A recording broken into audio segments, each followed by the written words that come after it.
Welcome to the Love Dog Podcast. I'm your co-host, Raina Butcher, here with our lovely host, Dr. Sarah Hensley, the owner and CEO of the Dating Decoder. For now. The Dating Decoder is being rebranded. Mm-hmm. I'm excited. It's going to be a to-do. Excited. It's going to be a huge to-do, but it's going to be totally worth it once it's all said and done. Because it needs to be, you are the brand. And which is weird. Yeah, I would feel weird. The bizarre thing about this journey is that I like my privacy. Mm-hmm. I like my anonymity. And here I am, about to get a publicist. I know this is going to surprise a lot of people, but if they knew you like I do, I would actually describe you as someone who is somewhat shy and guarded. Very. You are not like I'm like this is Raina. That's not me at all. Yeah, that's not Sarah. Like you're guarded, and even like I said, a little shy. I'm very shy around people. Very introverted person. Mm-hmm. Yeah, you are. And I like being introverted. Yeah.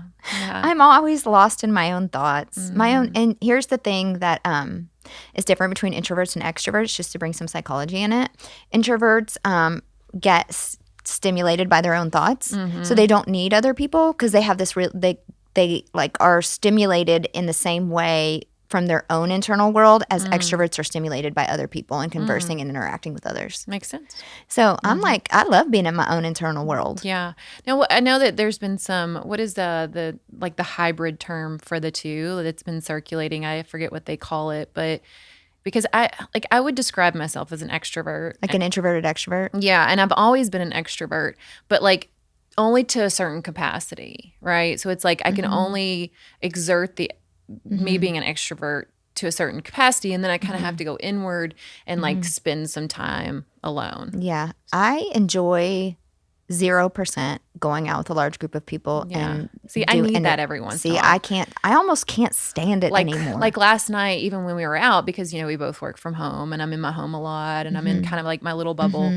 Like, Josh's friends kept saying, we're so glad y'all made it out, and I was like, no, I needed this. Like I needed to get out. And like, to me, it feels good to be really social and feel seen. And like, that's important to me. I want nothing to do with that. Yeah, we are. I mean. Which is so crazy because you put yourself out there so every day. Close to 1 million followers on TikTok. Yeah, you put yourself out there every day. I put myself out here every day. But you do it but the reason you do it isn't to put yourself out there. That's the part I hate. The reason you do it is because you want to help and educate people. That's right. So, speaking of capacity, that's what the topic of this episode is, which is going to be a big one because you talk a lot about capacity in your content. So this is episode 25, and it is titled, It's a Capacity Issue.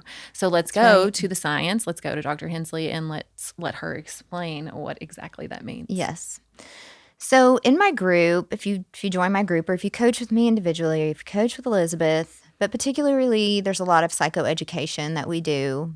And psychoeducation is simply explaining how our brains and nervous system work, how our emotions work, how our thoughts influence our emotions, how our emotions influence our behavior. All of that is what we call psychoeducation, right? So I give some psychoeducation and then I give the actual tools for change. So if I've said it once, I'll say it 1 million times again. Knowing something and having an awareness of an issue that you have, a wound that you have, a pattern that you have, etc., does not fix it. Awareness and knowing does not directly lead to change. There are mediators between the pathway of knowing and executing something different than you've always done. And that is building your capacity. So what does it mean to build capacity? Okay. So first of all, you have to understand what self-regulation is. Self-regulation is this ability to control your behavior. And it happens when we can bring our nervous system into a state of safety. Then we actually become consciously aware of ourselves, mindful of our own behavior, and we sort of turn on the parts of the brain related to self-control, which is an executive function. Okay? It's what makes us different than animals. Right. Animals operate on instinct. Right. Human beings have a capacity to operate consciously and deliberately and to control our own behavior. But there are times where we lose that capacity. Yeah. And that is when our nervous systems come under threat, right? And because of attachment traumas, when we are young, our nervous system learns to stay in a state of dysregulation because of continual patterns that we were exposed to from our caregivers in childhood. Okay? So in order to explain this thing, I'm just going to take one attachment style and focus on it. Okay. Because I think that'll make it easier to understand. Yep. Let's talk about the dismissive avoidant because everybody loves to hear about it. Everybody. Everybody loves to hate the DA. I know. Not hate. I don't want to say hate. That's They're perplexed. Fascinated. Yeah, they're like fascinated by the DA. And I mean, I was too. I was fascinated, but which is interesting because they're actually the most predictable. Absolutely. Least I don't want to say complex, but least variable. They're not complex. Yeah, they're very predictable. The DA is they're so textbook. The FA is the most complex of the attachment styles. The DA is the least complex of the attachment styles, and that is why we see consistency and lack of variability in their behavior because it's like they go to DA University and get a diploma in dismissive avoidance, right? That's like my go-to line, just because they're so dang predictable, right? So how does dismissive avoidance develop? It develops when in childhood, caregivers regularly during key attachment years from 0 to 5 years old and then beyond dismiss, ignore, or punish the emotions of their children. So think about an adult that has like a don't cry or I'll give you something to cry about sort of mentality towards their child. You know, crying about it's not going to get you anywhere. Stop crying. Why are you crying about that? Why are you crying about that? You know, stop being so upset. I don't have time for this right now. I don't want to deal with your tantrum. Go away. Shame around emotion. Shame around emotion, ignoring emotions, or, punishing emotions, right? Or that's no big deal. You shouldn't worry about that. Yeah, dismissing. We call it the dismissive avoidant. Yeah. So what does that do to a child? Well, the first thing that happens is the child looks around and goes, well, I have all these big feelings, but it looks like nobody else around me does. So I guess that means there's something wrong with me. I must be defective. I must have been made wrong, right? It's like defectiveness is a feeling of like I'm broken and there's nothing that can be done to fix me, right? And that is the core wound of the dismissive avoidant. And so they grow up. The only strategy a child has to deal with being dismissed in terms of their emotions is to suppress emotions. The child doesn't have any ability to fully go through the emotional expression and regulation process, the full cycle of emotional processing, without guidance from an adult. Right. It is something that is learned. It's not inherent to us as they don't have beings. the capacity. They don't have the capacity. And that is supposed to be part of the way that children protect parents, is to give them emotional attunement, to allow them to go through the proper emotional processing cycles and developmental cycles of nervous system regulation and development. Children. That's the way parents are supposed to protect their children. When we dismiss and punish the emotions of our children go into a primal state of suppression. Like they go watch cartoons. Right. Like they're going to and go watch cartoons. Or they're going to go play outside. Yeah. Or they're going to go get on YouTube. Right? Whatever you let your kids do. And then what happens to them as adults? Do you think they magically start creating neural connections around understanding and processing their own emotions? No. No, their brain develops in a way to start to automatically suppress emotion when it comes up. Right? It is a choice that the nervous system makes for them. And they're going into a level 2 trauma response, which is the state of freeze, which is complete dissociation and disconnection from one's emotions. That's what suppression is. So then the DA grows up and they get into a romantic relationship. Yes, their main wound is defectiveness, but that wound of defectiveness is surrounded by all of these subconscious and internal fears around being close to someone, being vulnerable with someone, being intimate with someone, being committed to someone, meeting someone else's expectations inside of a close relationship. And so in the beginning of relationships, they can show up really well. They can really pour their heart and soul out to someone because the partner is low stakes and not triggering to them. Because remember, their wounds come up when real closeness, real intimacy, conflict in a relationship, and real connection develops. I saw a question in the group the other day that I think it's worth asking that I think brings an interesting aspect to it, and you could shine light on it. Somebody asked if they had some experience. They felt like they were dismissive avoidant, but they'd had some experience where their partner, when they would become sick or injured, they were able to be vulnerable with them. And then immediately once their partner got better, they went back to like disassociating and being dismissive. That's actually counter to how most DAs act. But there's a small subset of DAs that are very people-pleasing DAs. And they sort of can – I've seen that in a few DAs. I definitely don't think it's the norm. Yeah. Which kind of goes against the fact that DAs are super predictable. But really, I would say it was this very small percentage of DAs that actually have that experience. Most DAs withdraw more when their partner gets sick or injured because they see it as a weakness and a vulnerability. And I know that there are certain DAs where a lot of them, you know, their parents put a ton of emphasis on performance, right? And so to sort of be able to come in if your partner's injured or sick and be this hero in terms of performance, like whether that's, you know, taking care of them, fixing them meals, you know, that's the way that they sort of show their love is through acts. Yeah, through acts of service. The number one way a DA is going to show love is through acts of service. Gifts and acts of service. Those are their two ways that they show love.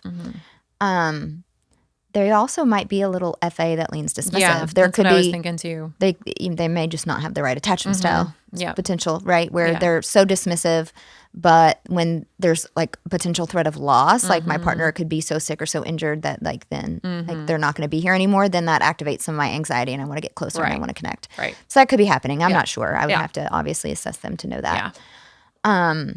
But sort of going back to how dismissive avoidants behave in adult romantic relationships, after like the 4 to 6 month mark, it's almost so insanely predictable that it's I've had maybe even 1,000 people tell me it was right at 4 to 6 months where the bait and switch happened, where they're all of a sudden their partner starts becoming. It was like that with yours too, with your relationship. Yeah, it was right at 4 months. Yep.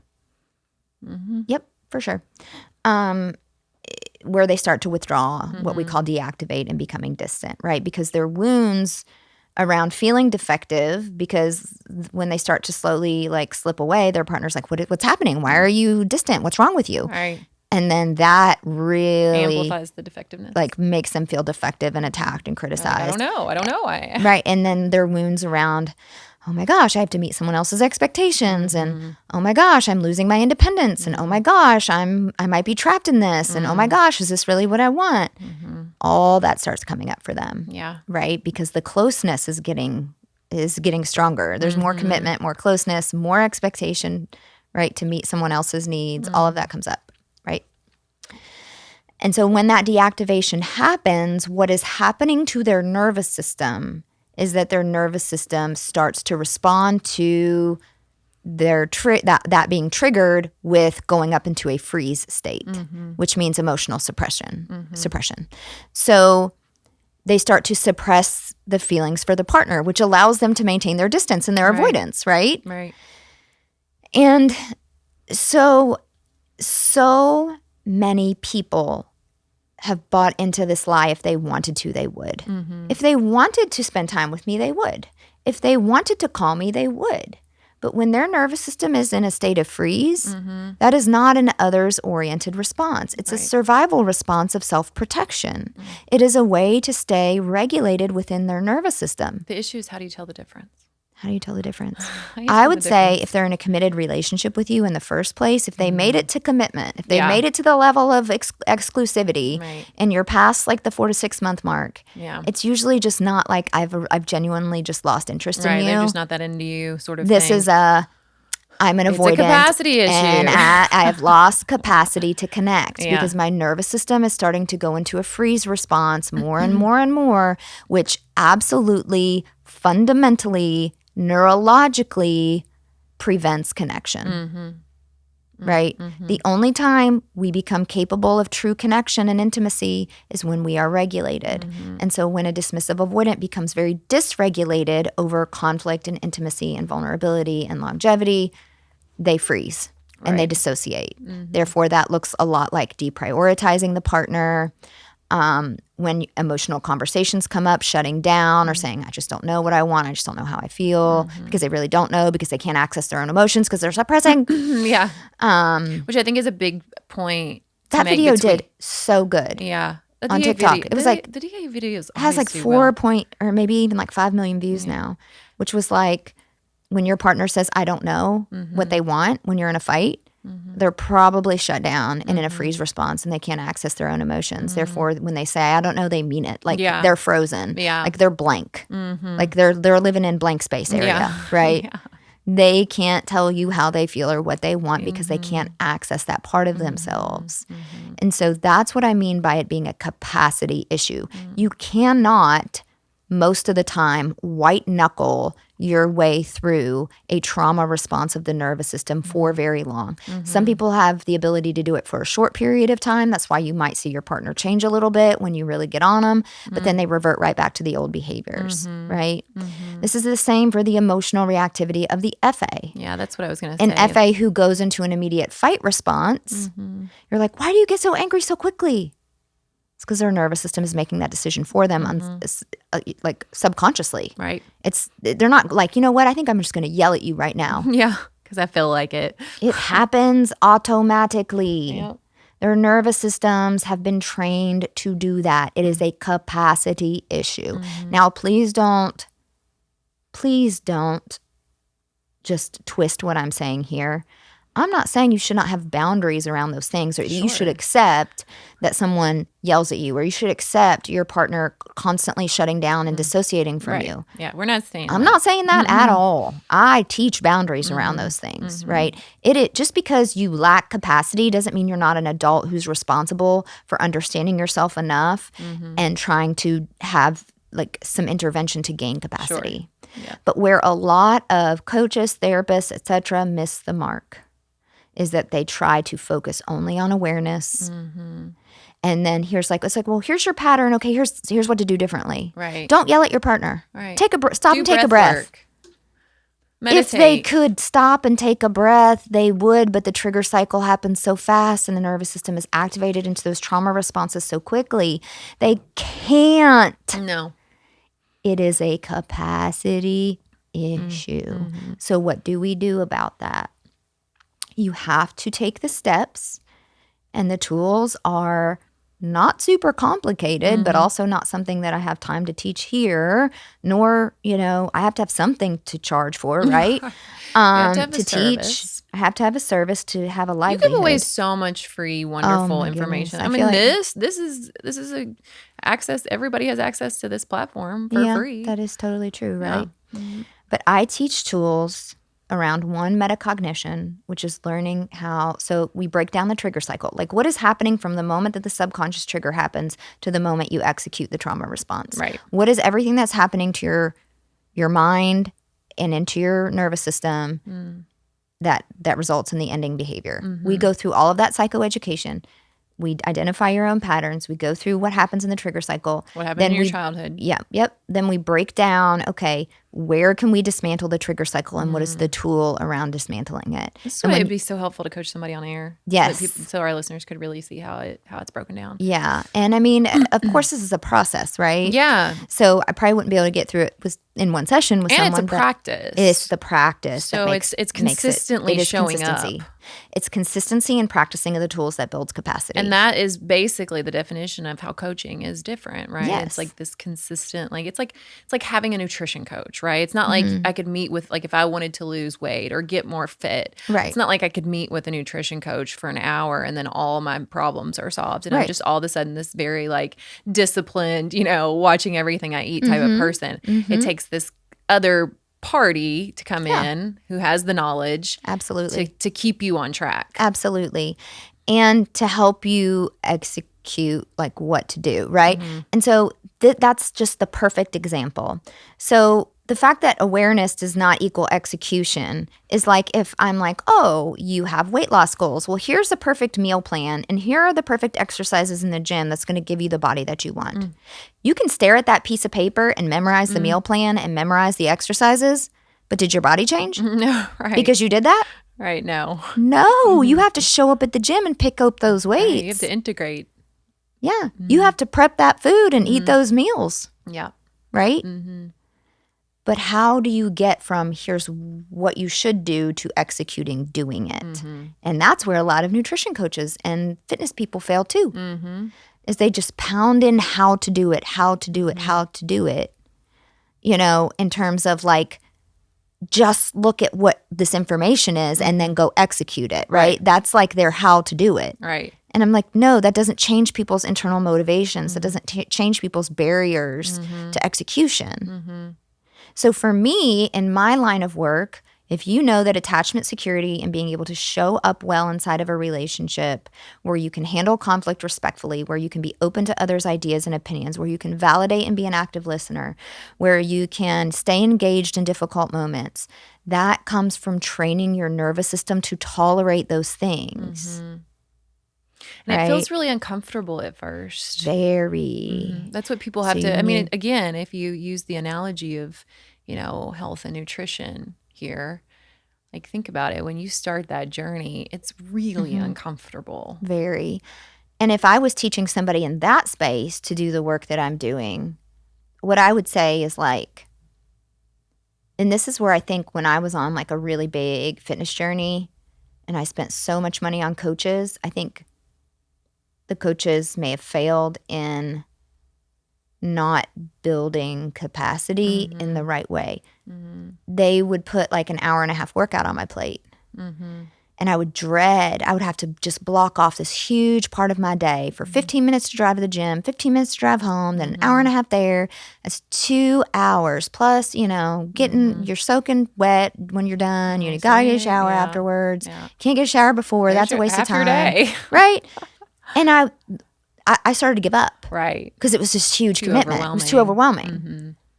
But when I started doing the journey on my own, and I was like, I'm just going to commit to 6 exercises. When I go to the gym, I'm going to do six sets, 3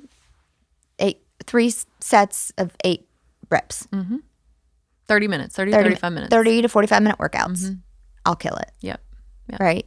And the consistency still gets me there. Right. So a lot of what I do, especially for the dismissive avoidance, is exactly what Dana came on and talked about in terms of expanding your window of tolerance. So when I teach a dismissive avoidant to actually start accessing and processing their emotions, it's so big and so foreign to them. And I'm always give the caveat, like especially if you're an FA or you're one of those small number of DAs that's had severe trauma in childhood, get a trauma therapist to do this with. Don't try it on your own. Yeah. Right. Yeah. And trauma therapists are covered under insurance. So, you know, but take this to the trauma therapist and say, this is what I want to do. I want to feel these feelings. Right. And I want to do it here beside you. Right. Where you can have somebody that's actively working with you. Or if you work with me one-on-one, I do it with people one-on-one. They have to microdose their own emotions. Yeah. Right? Which it's like, okay, let's feel them in our body. But if you can only feel it in your body for 30 seconds before that suppression starts to kick in, radically accept that. Right. I did it for 30 seconds. You go me. Yeah. I've never done it, since I was 3 years old. I finally felt something, but I only did it for 30 seconds until I wanted to run away. Okay, that's cool. Well, and another thing that Dana brought up that a lot of people don't know is that it starts at the basic human needs level. Yes. We go all through Maslow's hierarchy. Right. So many people who are dysregulated don't even realize that they're completely ignoring the basic human need of going to the bathroom, drinking when you're thirsty, eating when you're hungry, sleeping when you're tired. Right. Like these things. And again, not to get it totally into nervous system dysregulation, because we have a whole nother episode on that Dana did. But people not recognizing that those needs need to come first before you try to have maybe these sessions. And that goes back to Maslow's hierarchy of needs. You can Google Maslow's hierarchy of needs and look at the bottom rung. Right. Its physiological needs have to be met. Then safety needs have to be met, right? And so we go over that as part of the psychoeducation. And but what I teach people to do is actually take control of their mind and then use certain tools that are scientifically scientifically, I should say, valid, which they have a lot of empirical evidence for their use and like for their, I'm missing a word here, efficacy. That's the word I'm trying to find, efficacy.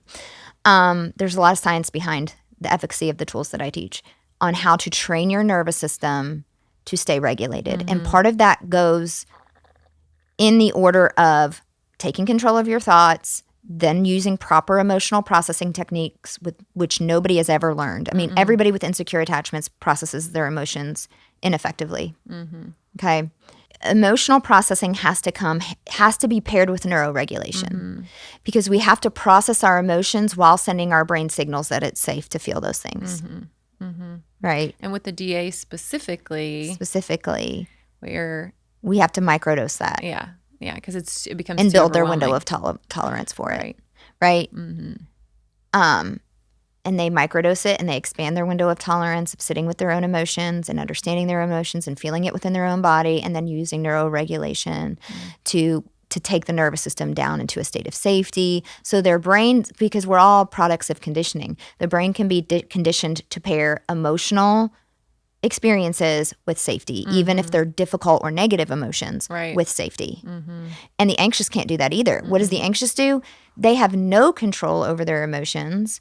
And so the emotions are running rampant and they're feeling all this discomfort in their body. And then it just primes them to just try to get connection immediately in order to soothe that. Right. So they're seeking connection from somebody else for the other person to come in and soothe their emotional dysregulation. The dismissive avoidant is like, hey, I don't need anybody else because I can suppress it hardcore myself, right? I don't need you. Right. I'm just going to pull the plug. But again, these are not conscious decisions. Sure. These are automatic decisions that the nervous system is making for you to try to ensure your survival because you were conditioned that way from childhood. But anything that's conditioned, we can uncondition it. We can relearn something different. Yeah. Which brings me to a point about, I think I asked you one day on the way here to talk about the neuroplasticity of the brain. And because it always fascinates me when you really go into the depths of the brain and how we have the power to control it and change it. Absolutely. The brain is so moldable. I always say the brain's like Play-Doh.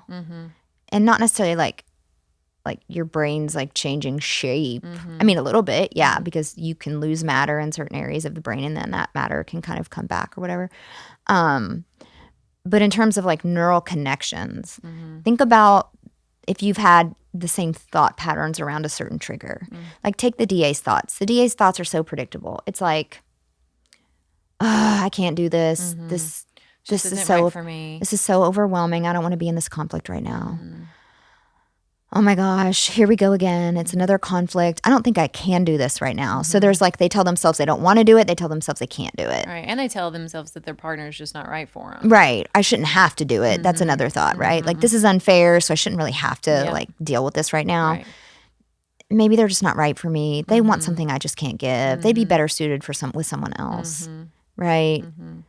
Those are very common thoughts of the dismissive avoidant. So if we're just taking the thought piece, think about that they have had those thought patterns so much from every relationship they've had.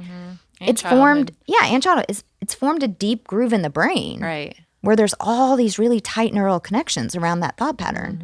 But when I start teaching people metacognitive work and they start to shift their thought patterns, and it's all of a sudden, instead of, oh, I can't do this right now, like I just don't have the energy for this, it becomes, okay, I know this is uncomfortable, but it's my responsibility to stay engaged with my partner. I'm going to breathe through this discomfort. Right. Because the magic really happens in the midst of it. It's the midst of it. Yeah. But it takes practice to get there, right? Which is why I have a lot of stop gaps in what I teach too, to help people who are trying to make these tools automatic. But that takes months of practice. Sure. So we have stop gaps that we put in there, and that's if you go through my program, you'll learn all that. Yeah. But what I will say is the mindset shift in real time and practicing those shifts in our thought patterns, when we stop lighting up those old pathways that are in those deep grooves, they start to disappear. Right. Which is insane, right? Fascinating. And we can rewire a whole new pathway and develop strong connections in the new pathway, which is a power move. When you say, Sarah, you are a fundamentally different person than you were 5 years ago. That's what happened to my brain. I am fundamentally different because a lot of those old pathways don't exist anymore, or they're very faint. And so when I had the trauma a couple of months ago, the trauma that we shall not talk about yet, or maybe if ever, I don't know. And you said, I see you regressing. It's because those old pathways started trying to light up again, right? They started trying to come out from the grave. Because you're triggered, right? Right, because there's some remnants of them still there. Those neural connections they're weak, and a lot of them are dismantled, but there was still some remnant of them there that was like, ooh, familiarity, re-traumatization. Let me go back to anxiety and fear and obsession and rumination and all that. And it was like, nope, go back to square one. Yep. Practice what you preach, Sarah. Well, and then, and strengthen those pathways that you worked so hard to build. Yeah. I mean, in any intervention, and God was a huge part of that. Yeah. Intervention it's so ongoing, constant. It's this journey that never really has a destination. And I think it's important to mention this because, again, fundamentally as human beings, we want this quick fix. We want this instant gratification. And in these circumstances where you're dealing with the brain and neural connections, it takes a long time. It does. It takes months. Yeah, it takes not years, months. Yeah, but then it also takes some practice, even when maybe things do come up, to go back and revisit that, like you were just saying. Right. So don't I think that's important to mention, just because you may think, okay, well, now I'm healed and I feel great. But then something might happen where you kind of regress and you have to remember those tools. You have to go back to them. Yeah. Yeah, you do. Because it takes a long time for those pathways to sort of dissipate enough. Even more so, I'd say, for the DA, right? Yeah, because they're such slow emotional processors. And for the DA, we're building a lot of connections that have never existed. Right. Those connections are there for the FA in terms of how to understand their own emotions. It's just that they're so triggered by their emotions that then they react into the trauma response. The DA is going into suppression, so there's this extra step of having to feel their own emotions to begin with, to even start to process them. Yep. Right? So there's an extra step, plus they have to microdose it because their window of tolerance is so small at first. And then they have to work on expanding their window of tolerance of actually sitting with their own discomfort and their own emotions without suppressing. Right. And I give them the tools to do that. Yeah, and I have a lot of DA success stories. A ton. Yeah. And tons. I mean, again, a lot of the messages I read come from the partners of DAs that really want to see this change in their partner. And I always encourage them, and I encourage any of the listeners today to, go check out your testimonials, because there are some fantastic ones that really speak on, either being the partner of a DA or the DA themselves, and really having some massive change. Massive change. Yeah. It's because we created capacity. Yeah. Right. Yeah. It's putting something in between the knowing and executing. And that's where so many other coaches miss the mark in a lot of different areas. Yeah. Yeah. Right? You have to build people's capacity for change. I'm not going to lie, I mean, God works miracles in people, and people have tragic things that happen that fundamentally shift them quickly. Yeah. Usually not for the positive. Yeah. Usually for the negative. But quick shifts can happen, but usually those have to be pretty dramatic circumstances to cause quick shifts in people. Change is usually built slowly over time, and the radical self-acceptance of where we are in the process is a huge part of it.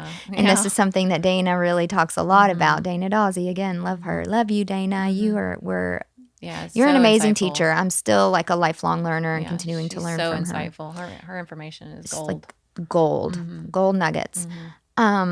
Which is just that when we whenever we have shame of like, I should be doing this, or I should be getting there faster, I should Right. be healing faster, or Right. why am I not executing perfectly? Like today, I quote should, and I'm trying to get should out of my vocabulary because should equals shame, right? I should have gone to the gym this morning. I should have either gone to jazzercise or gone to the Y and lifted weights. And this week has been such a whirlwind, and there was just a lot of stress this week with a lot of just extra things going on in our lives that my nervous system was saying, nope. You got to pay attention to that. Nope.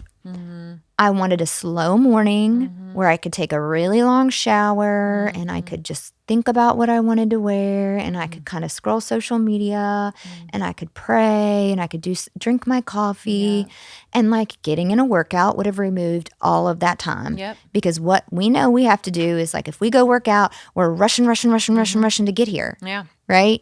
Yeah, I was very thankful for my slow morning. Yeah, you're usually teaching jazzercise. Normally I teach on these Thursday mornings, and I really, after what happened, last night with the chicken drama, I really needed that sounds so silly. A slow morning, but I needed a slow morning. Right, I did. Right, and so instead of shaming myself for that, I should have gone to the gym.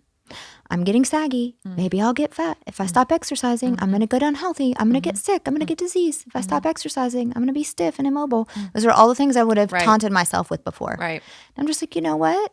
I'm not feeling it today, and that's okay. I'm going to listen to my body. I'm going to listen to my body. I'm going to listen to my nervous system, which is telling me that a rest would be good, and I'm going to remove the shame from that. I'm not going to worry about getting, stiff or weak or saggy or any of those things. Because it's the shame and the shame is more harmful than not going to the gym. It so is, and I know we preach that a lot, right, but we it's so do. true. It's so true. Stress will kill you faster than just about anything else.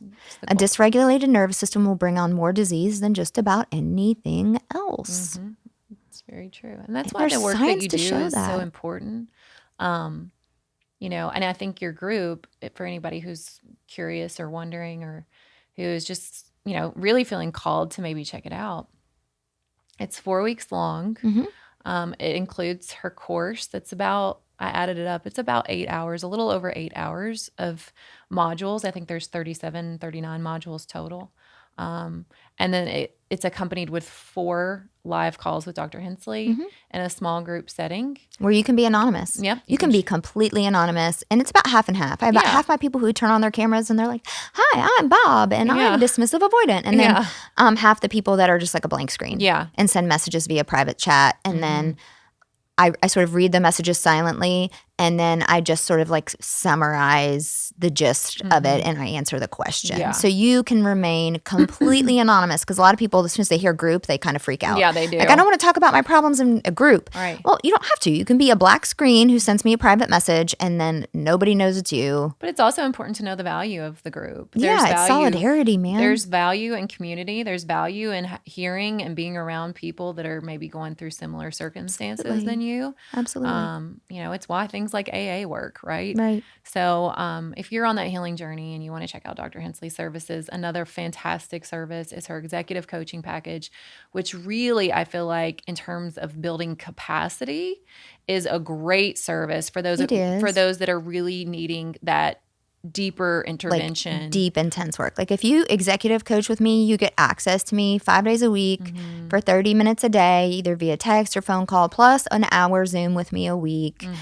And it's good for those troubleshooting issues where where capacity building and the magic really happens, right? So like when you're in the midst of a crisis, right, you've got Dr. Hensley to be like, what do I do? Right, which is really good. And I get a lot of executive clients that, for example, their spouse has said, I think I want a divorce. Yeah. And they're like, oh my gosh. How do I navigate this? I don't want to get divorced. Now, like, the stuff has really hit the fan, and I want to be so careful on how I speak to my spouse and how I handle the situation to repair it and to try to at least, get going. So the executive package is like, oh, they said this, and they can go text me like, what are the right words that I need to use? And I'll literally give them the words. I'm like, use my words. My words are better than your words because I'm not dysregulated. Right. And you're using your logical brain. Right. And that executive service is fairly exclusive. It's by interview only because Dr. Hensley, it's important to her that, it's a good match in terms of something that is really needed for the individual or the couple that is signing up for it. I actually do that interview process. So if you're interested in that, you can go visit her website at thedatingdecoder.com. You can check out her hybrid group coaching program, which is your most popular program. It is because it's going to give you everything you need to succeed in 4 weeks. And individual coaching can be great, but individual coaching a lot of time ends up being spent in the processing where people are wanting to vent. Yeah. And that's fine. Because if you need to vent for a while before you can wrap your head around some of these things, we'll talk it out. We'll do that, processing, like cognitive processing piece. But if you're like, I'm blue in the face with knowing what our patterns and problems are, but I don't know how to fix them. I feel stuck. We've been in therapy for 10 years already. Right. Like we don't want to talk about the latest fight anymore. Right. Then the hybrid group is probably for you. Yeah. Yeah. And if you want to sort of be able to do some of this on your own time, where it's like you can listen, I made it where you can listen to the course in the car. You don't have to like sit there and take quizzes and interact. Right. Just me talking. Now, a lot of the tools that I talk about and teach come with accompanying PDF printouts, so you can print them out, right? Instead of having to constantly like go back and watch the modules, you can print these things out. And if you're a note taker, that's always encouraged to, to write things out if that helps you to remember things better. Absolutely. But the hybrid, I tell people all the time when they call to ask about the hybrid group coaching program, I'm like, listen, I feel like I know Dr. Hensley's brain at this point pretty well. Yeah. And every time that I've set in on the hybrid group coaching program, I still just get little nuggets of information where I'm just like, man, that is so insightful. And the light bulbs start to go off even more. It's like every time that I've set in, I've learned something new. I mean, I feel like I learn something new every time that we sit down and we do this. So thank you. No, you're welcome. Yeah, thank you. This actually was pretty regulating for my nervous system. Yeah, right. And it's normal to get dysregulated sometimes. We can't shame ourselves over it. I mean, the process of radical self-acceptance is such a huge piece of regulating your nervous system. And building capacity. When we're shaming our own emotions and we're shaming our own needs, how can we learn to meet the needs of other people and understand other people's emotions when we can't handle our own? Yeah, shame is such a block. It's a huge block. Yeah. Damn you, shame. I have to put explicit on this one. Anyway, so please, if you want to go check out Dr. Hensley's services, go there at thedatingdecoder.com and be on the lookout because soon we're going to be rebranding. We're going to do merch. Merch is going to be so cool. I'm super pumped. I know we mentioned we have this, some good T-shirts so and sweatshirts coming out, man. Some really like fun stuff. Well, and I think the beauty of the merch piece of this is, what we talk about and what we feel in this line of business is heavy, right? It's very heavy. It's heavy. It's emotional. It's why I couldn't coach anymore. But like the merch brings this like fun kind of, light piece to this business where we can, put some funny like little sayings on the T-shirts and sweatshirts and, and kind of get like a laugh out of it. And I think the rebranding process is people getting to know me as a human being because I did the transformation work. I went through the pit of hell, had to experience all the trauma to get the tools. So just think of it as I've done that for you so you don't have to flounder. I floundered so that you don't have to. Yeah. And so I want people to kind of know me as a human being a little bit, to know that I'm not fake. Yeah, no. I'm authentic in terms of what I believe and what I teach, and I live my life. I try so hard ultimately to live my life in a way that is authentic to what I try to teach other people. I tell people all the time, there's so much more to Sarah that people don't fully understand.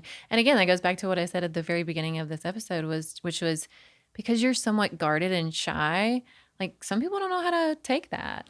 They don't know how to understand that. No. But there's so much more to who you are as a person. And at the end of the day, there's always so much more to people. Absolutely. People are complex. They are. It's in the complexity and the nuance of the human experience that we learn as well. That's right. So I think I'm more than just, here are your tips and tricks to like talking with the DA. Right. I want people to see that I live my life in a way that promotes what I teach. Yeah. It's important. Because I think that that's part of like the message. Yeah, it is. Is like, do you practice what you preach? Yeah. You know, I want to gain trust with my audience. I want them to see a little bit of insight into my life. But that's scary to me because I am that shy introvert. You're like, I need lifestyle videos for social media. And I'm like, I don't want to give you lifestyle. I want to talk to you in my car about attachment. Yeah. It's so hard for me to do any lifestyle type videos. I don't know how to do it. I don't know how to do that content. I'm trying to dip into it. Well, but we'll see. It's a work in progress. It is. It's a work in progress. Speaking of lifestyle, we want to thank our sponsor of this podcast, Cozy Earth. Cozy Earth is a whole lifestyle, in fact, and it's a lifestyle of luxury and comfort. And if you are interested in seeing any of their products, they don't just have sheets. They have pajamas. They have socks. They blankets. Blankets. They have undergarments. Their sheets are made from bamboo from viscose. I don't know if I'm saying that right. We hope so. Viscose. We hope we hope so, right? Cozy Earth, because we want to do justice to you because your sheets are awesome. They're so soft. They're luxurious. They're temperature controlled. They have a 10-year warranty on them. I told you my mom stayed the night at my house when my husband and I were out of town to watch my kids. And she was like, where did you get these sheets? Yeah. That was like the first thing she said. I was like, hi, love you. She's like, where'd you get your sheets? Yeah. I was like, actually, they're from Cozy Earth. They're a sponsor of our podcast. She was like, oh, I'm going to get some. Yeah. And we're waiting on our PJs because they're going to send us some family PJs. Nice. And who doesn't love a good, comfortable, cozy pair of PJs for the holidays, which are right around the corner. So go to cozyearth.com, mention promo code LOVEDOC at checkout to receive 40% off, and then take their post-survey purchase to receive a free pair of socks. And while you're there, also visit thedatingdecoder.com and check out all of Dr. Hensley's services. And until next time, peace, love, and perspective.